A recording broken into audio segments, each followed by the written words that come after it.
They say the river doesn't give back what it takes. And for most of my life, I believed that. Because 10 years ago, I watched it take my brother. And last week, I saw him again. Let me take you back. I was 15. My brother Eli was 19. Tough as nails, but with a smile that could disarm anyone. We used to fish the Missouri River every summer. Same spot, same folding chairs. Just the two of us and the water. That day started like any other. Clear skies, warm breeze, catfish biting like crazy.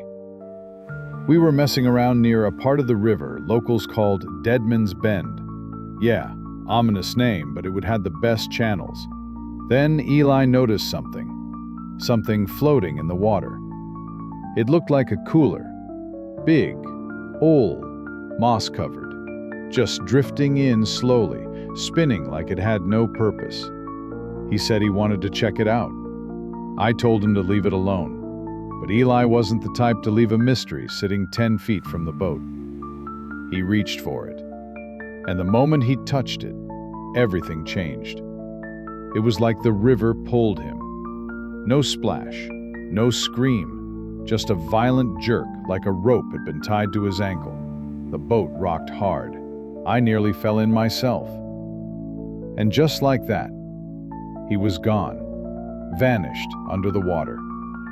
I dove in, screamed his name, swam till my muscles gave out, but he never came back up. They searched for days, drones, divers, dogs, nothing. Just his rod, still propped up in the boat, line still in the water. We buried an empty casket. My family broke. I stopped fishing. I stopped everything.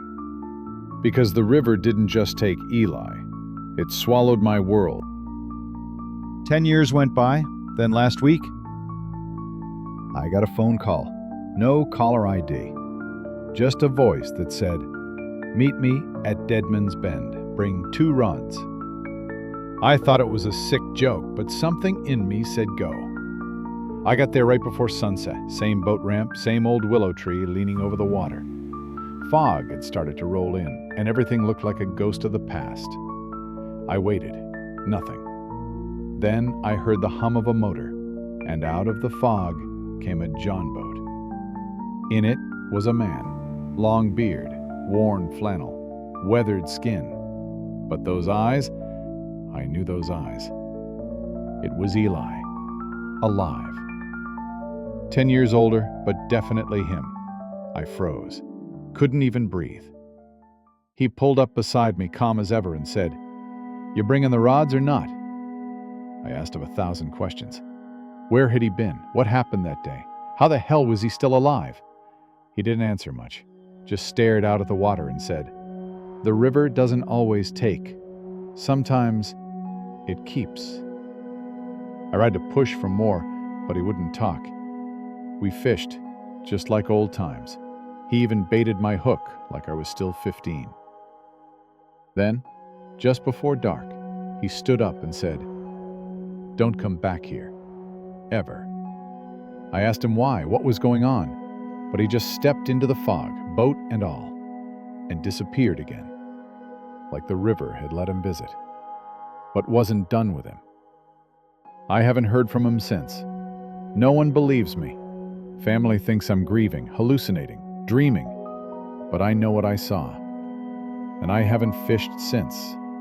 Because if the river can take someone for 10 years and give them back, what else is it holding? And what happens when it wants something in return?